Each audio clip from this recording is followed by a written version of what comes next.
खून की कीमत, खून की कीमत। एक शहर में एक बहुत अमीर परिवार रहता था। बड़े बंगले, गाड़ियां, नौकर, सब कुछ था। इस परिवार की इकलौती बेटी थी आयशा। आयशा को किसी चीज की कमी नहीं थी, मगर दिल में एक कमी थी। वह थी मोहब्बत। कॉलेज में उसकी मुलाकात हुई कामरान से। कामरान गरीब घर का लड़का था, बोलने में मीठा, बातों में होशियार। धीरे धीरे बातें बढ़ीं, फिर मुलाकातें, और फिर दिल एक दूसरे से जुड़ गए। एक दिन कामरान ने धीरे से कहा, आयशा, मैं तुमसे शादी करना चाहता हूं, मगर तुम्हारे माँ बाप कभी मुझे कबूल नहीं करेंगे। आयशा ने कहा, मेरे अब्बू मान जाएंगे, मैं बात करूंगी।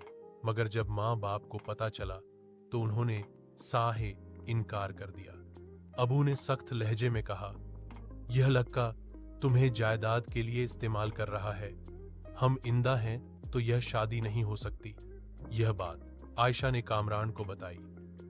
कामरान के चेहरे पर मुस्कुराहट आई, मगर आंखों में अंधेरा था। वह आहिस्ता से बोला, अगर वो बीच में न हो तो सब कुछ हमारा हो जाएगा। आयशा कांप गई। यह तुम क्या कह रहे हो? वो मेरे माँ बाप हैं। कामरान ने जहर घोल दिया। वो तुम्हारी खुशी के दुश्मन है।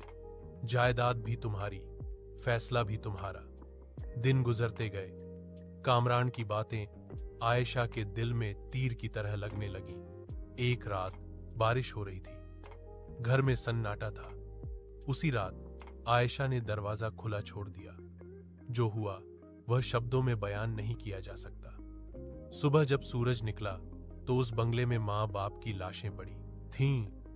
पुलिस आई, शोर मचा, मगर काम बहुत सफाई से किया गया था। चंद महीनों बाद आयशा और कामरान शादी करके उसी बंगले में रहने लगे। शुरू के दिनों में सब कुछ ख्वाब जैसा था, मगर फिर रातों को आयशा को नींद नहीं आती थी।